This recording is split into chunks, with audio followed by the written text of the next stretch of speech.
back to the Berg podcast. Thanks for joining us today. With me today is Dan. Hey, everybody. And today we're talking about what you do when there's too much work. And we've had the conversation here internally a little bit lately, and sort of as the seasons changed, it's been an interesting transition for us because we have acknowledged we went through a little bit of a period where our workload softened. Some of it was because of things that we did internally. Some of it was market related conditions. But we're starting to see the spring, summer, extended season here take shape, and there's a lot of work out there. There's a lot of work out there. I mean, it's not just the backlog of the work, right? Like that's healthy, and you want to have that, and that's a lot of what drives the back end of the company is having faith that you can see the work coming.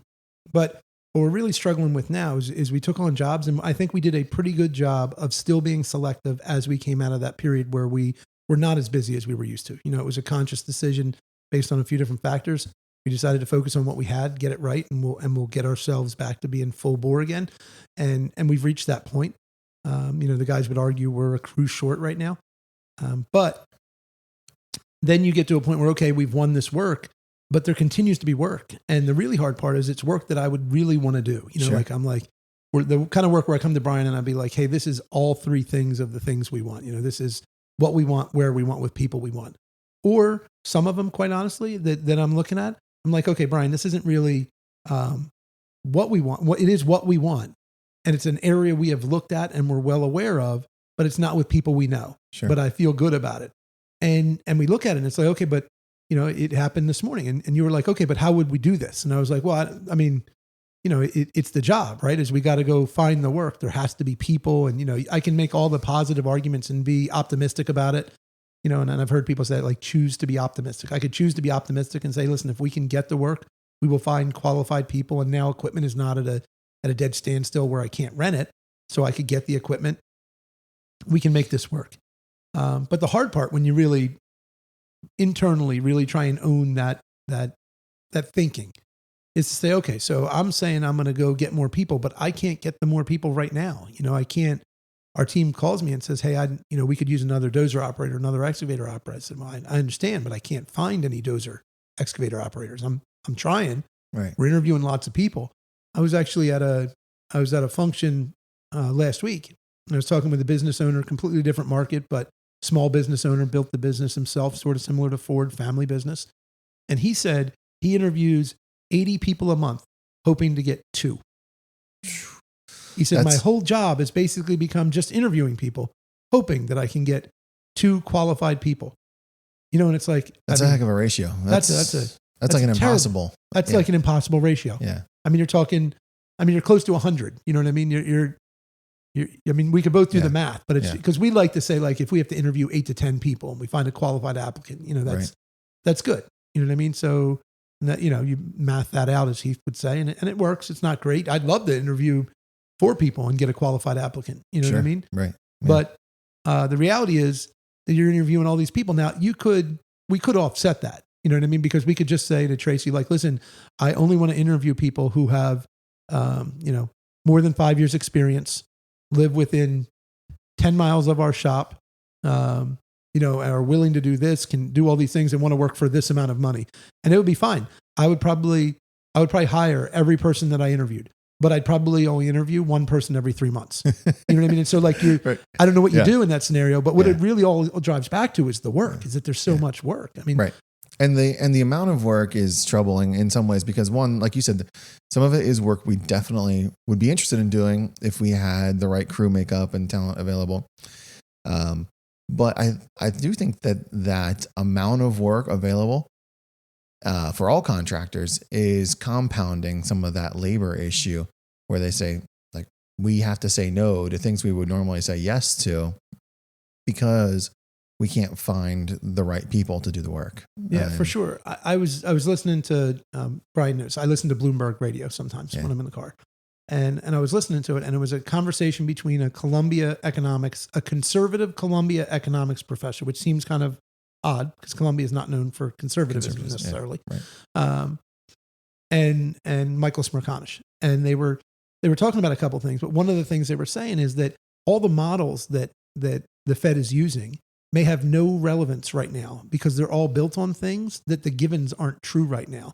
So the idea that the labor market would have to soften before inflation would slow may not be true if the consumer stays strong, which is what's driving really a lot of this, right? I mean, like if you get to the biggest of the construction projects, like start top down, you have all the chip stuff and all the AI stuff, and that's not going to stop. So if it doesn't stop, then it will continue to draw the dollars into it, which will result in increased facilities, and Dylan and I were driving, we were looking at a job further away, and you and I were talking about this morning, Brian, that we're driving, and not only could I not make it 10 miles without a major road construction project when we were driving. Right. I also couldn't make it 10 miles with in between that you saw why the construction was happening because of some massive building and then the houses. Like I was driving through the stages of construction, right? Like I was driving through a finished building for an R&D site for, say, a chip manufacturer. Sure. Yeah. And then you drove through the houses they built because they had to live somewhere. Right. They need more people. And so then they built houses for the people. And then the people, they needed to get food and they needed places to go. So then you drove through all the social and need-based all things the support that they built, structure. all the for support community. structure. Yeah. And meanwhile, the highway is still the same size. And so then you're driving into the construction where they're widening the highway to account for the traffic to the stores that the people drove to so they could work at the place that they built in the middle of nowhere. Yeah. Right. And it's one of these things that's not going to stop, it appears right now. And if it doesn't stop, then there's more work. And if there's more work, there's no labor shortage. If there's no labor shortage, the money's there. If the money continues to increase, the people buy more computers. It's a self-fulfilling prophecy that it's happening. It doesn't appear to be slowing, but yet, then we stand there and say, but how can people buy houses with the interest rates at 6, 7, 8%, whatever they are now, effectively to get a mortgage? But the answer is because that nobody can get off of that wheel. And really you don't want to, right? Like, I mean, the reality is if they were right and they broke the economy, then, we're back at 2008 again and nobody wants that either. Sure. Yeah. So it was a very short conversation. I was probably longer than their interview when I just tried to explain it, but it puts me in this position where I'm saying, like, Brian, like we need to grow because it's the right answer, because opportunity is here. And I feel that's true. I just don't have any way in an ironic twist to facilitate the growth because of people, right? Because of a lack of available resources. It's not equipment anymore. It's not that I can't get pipe or macadam or concrete. It's not any of that. Mm-hmm. It's that we don't have enough people to do the work. And the deadlines are real. So you can't just take the work and say, like, well, we just have work for the next 5 years. Like, no, you can't just continue to extend the deadline and say, we'll take the job and we'll do it 36 months from now. Like that doesn't exist. Like, I mean, we bid 3 landfill jobs this year. I mean, we bid a bunch of landfill jobs and we got a few.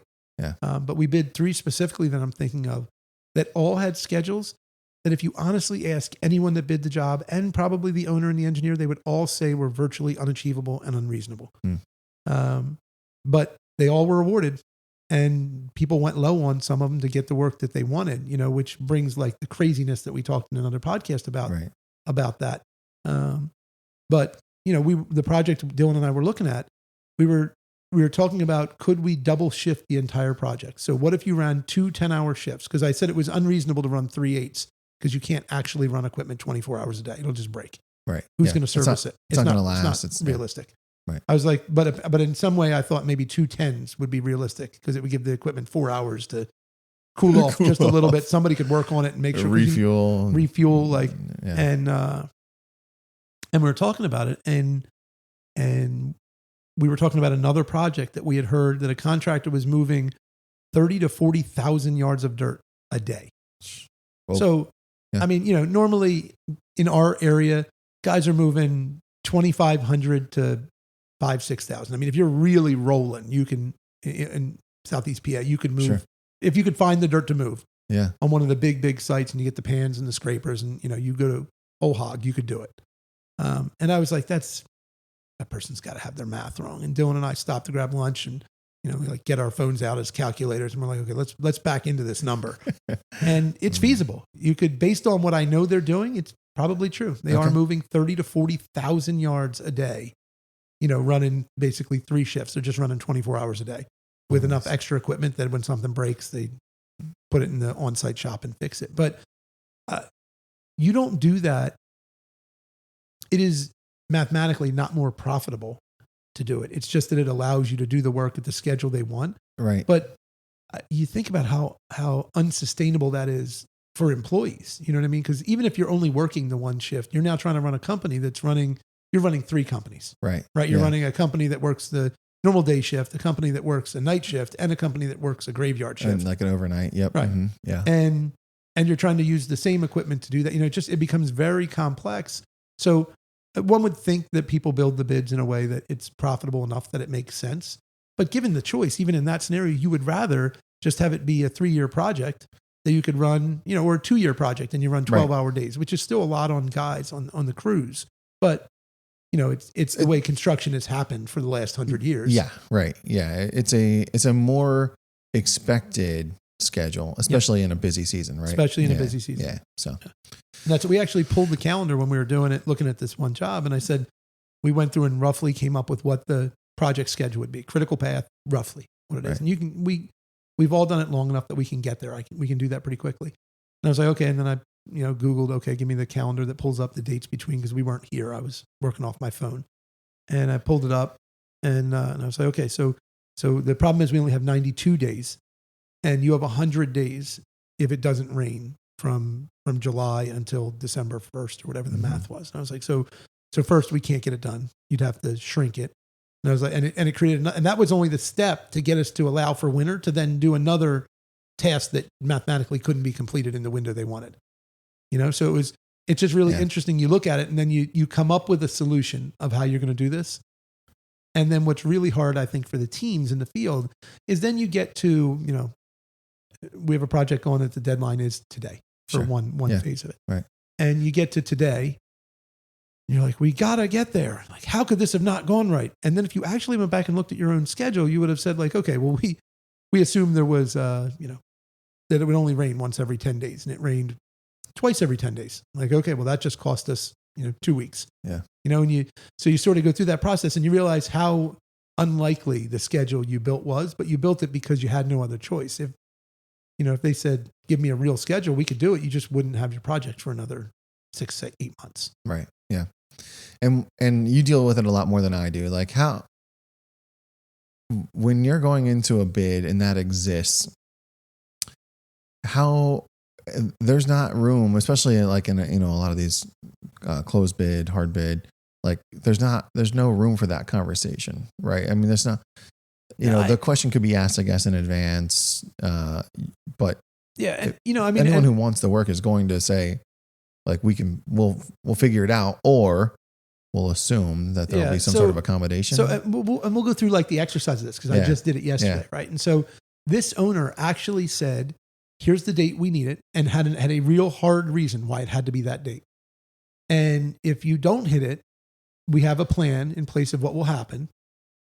But you need to tell us what you will hit. So you can either say, yes, I will get it through the date, or no, I won't. And what date you will finish it. And so what I was trying to figure out is, okay, they're doing that because they have to figure out what costs they're going to incur to manage the fact that you don't hit the deadline. Right. And so I said, okay, well, let's just roughly math what that would be, right? And you started with some simple math in where we were. It was, and it's fine. We could talk about it. I said, let's overassume, trucking's gotten more expensive, but let's assume that the trucks cost them $200 an hour, and they got to truck it. We knew where we thought they would take the material. They got to take it to here. Trucks are slower. Let's say we could do this many rounds per hour, and they need to move this much material every day because that's what's coming to them. And they got to pay a tipping fee because to take it to their own site would be too far. So what's the tipping fee there? And I did all this math, and I said, okay, and then they're going to do X amount of tons a day. And all right, that math's out. And how many days do we think we could really do this where it wouldn't absolutely crush people to hit the schedule? We could account for weather. We could have some breakdowns. We could reasonably do it. And we came up that it was somewhere around 3 months. So even if you're only working 5 days, a week, 20 days a month, somewhere around 60 days. And so we come up with this number. And before I hit equal on my calculator, I was like, this can't be right. And the answer was more than we thought the job would be. So the answer of what it could cost them. So I said, even if I'm wrong by 50%, that means that hitting the deadline might be worth 50% more than the engineer's estimate of the job. Wow. right? Like crazy. I mean, and when you start to talk big Sure. contracts, $10 million, $20 million. So someone might be willing to pay $15 million for a $10 million job if you could do it in the window that they need you to do it, because they'd Then spend they the money wouldn't anyway. have to, they wouldn't have to go over. And it wouldn't They interrupt their mm. operations. Everything would run the same. And we all just sort of stopped. And they were like, can that math be right? And I was like, well, it's not. I mean, I don't know that it's right, but it can't be more than 50% off. I was like, I know certain numbers. Even if Right. I go back to actual cost and lower things because they cut deals, I'm still going to be at 50% of my number. It's got to be right, And so then there's where the bidding gets interesting, right? So then, okay, so if I can we're all going to say we're going to hit the deadline, because who's going to actually submit the bid and say that wants it and say, well, what I'm going to do is miss your deadline. Yeah. Right. And so then, but then the kicker on that becomes, okay, so I'm going to hit the deadline and it's going to cost 50% more. And then they've said, well, when you give us the deadline, we'll tell you what the liquidated damages are in the negotiations, because it depends. If you say you won't be done for 3 months after, liquidated damages would probably not be as high, because they're going to build in that you're not going to hit the deadline. Mm. There's going to be a penalty, but they're already moving it. Penalty won't be huge. And so the guys asked me, well, what would the penalty be? I was like, I have no idea. I mean, if this is the right That's number, the number. Yeah. the penalty could be hundreds of thousands of dollars a day. Yeah. If I'm right. Yeah. And that became the scary part. Stopped being, could you hit the schedule? Stopped being, could you do the work? Stopped being, what are the costs? Stop being, where do you get the materials and the labor and the equipment? How do you manage it? The issue became, okay, how do we manage a potential 50% liquidated damages penalty on a contract this big? Like you couldn't not finish. Like, Sure, it becomes, and you see how you get to move 30,000 yards of dirt. You're moving 30,000 because if you don't, it's going to be you may not make it out the other side. Right. The liquidated damages is going to be too bad. Or I guess you could buy an insurance, almost like, I wonder if there's not insurance policies like athletes have, you know what I mean? Where it says like if I don't hit the deadline, if I don't hit the deadline, the insurance company is going to pay me. And then, so we'll pay out a couple $1 million against them maybe having to pay out. Yeah. Imagine the premiums on that. I imagine it would be steep, because you'd have to explain, like, you wouldn't be buying the policy if you didn't think you could miss it. Right. Yeah. So, we have in a similar line, we have a friend who's unfortunately has cancer. And they were trying to get life insurance. They have a young kid. They're trying to get life insurance. And I just thought about the prospect of that. Like, Right. I mean, I hope that she lives to be 90 years old. Right. Yeah. But we could all get cancer, but she has cancer, And so I was just thinking through that, like, how would an insurance company, like, I don't like insurance, but Sure. How do you underwrite that? How do you do that? You know what I mean? Like, if you or I wanted an insurance policy, a life insurance policy, there's we don't smoke, but we're not in perfect health. We're overweight. You know what I mean? There's risk factors. They can look at you could say, like, somebody can do that math, and you know what I mean? That's who drives all the insurances, all these, actuaries and underwriters. But how does, even an actuary, even if it was like a genuinely good person, how do you look at that risk of cost penalty could be 50% and there's a 25% chance you got to pay it? I mean, I guess that's the math. Right. I guess maybe the math isn't that complicated, but I don't know how I sell that to you and Ford. Be like, here's what we're going to do. We're going to pay. You have to build it in. So now it's already going to cost me 50% more. Now I'm going to have to build another 25%. And so now the job is 75% more than it should for me to hit the deadline. Yeah. And then they have to decide, is it worth it to pay the 75% or worth it to just miss the deadline? So I don't know if that speaks to the job makeup, but it is what's driving people not bidding work. You know what I mean? Is that there's so much work that at some point you just turn down even bidding a job that you would have always bid before. Just because you couldn't accommodate it. Just because I can't possibly, in good conscience, I can't say I'm going to meet that schedule. Yeah. And you have enough penalties that it makes it worth it, that I can't say, like, I'll get close. Yeah.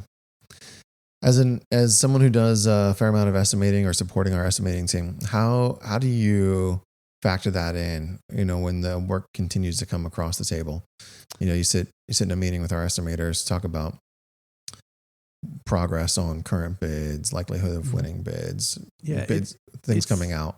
Yeah, it's become increasingly difficult. Yeah. Because the one place the market isn't cruising along is job starts. Mm-hmm. Right. So, like, they're starting, but not when you think they're going to start. So if I get 4 jobs that are supposed to start on, June 1st. Maybe one of them starts on June 1st and one starts the 15th and one starts July 1st and one starts 15th of July.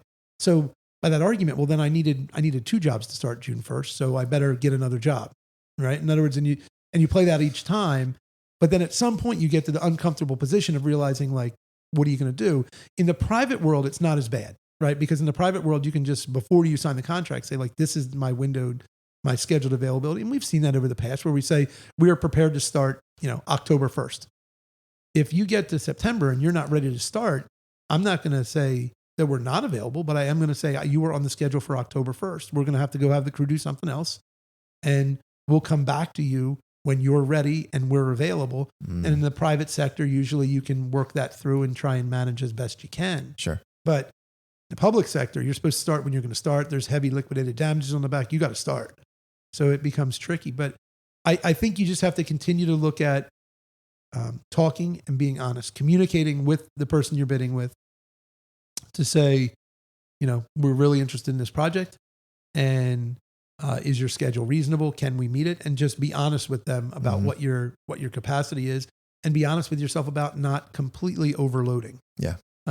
Overloading your team.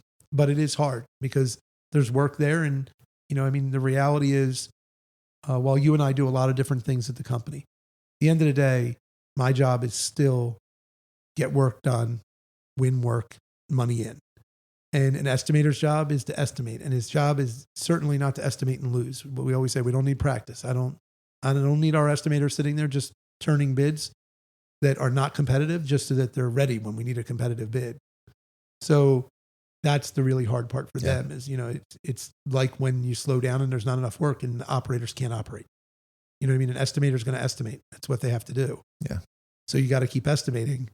And it's hard to say to somebody, I want you to estimate, but I want you to add 15%, because if we get this job, we're going to have to hire more people and it may be at an increased cost, or we're going to have to find reliable subcontractors that we can try and work with to do some of the work we would normally do ourselves, but they have to make their money. So we have to be able to cover their cost and their markup and then our markup. And our margin. Yep. Mm-hmm. So it becomes tricky. I mean, it's the problem I want to have. I hope we have this problem for the rest of our careers, but it is a problem that has to be managed in a real way and honestly.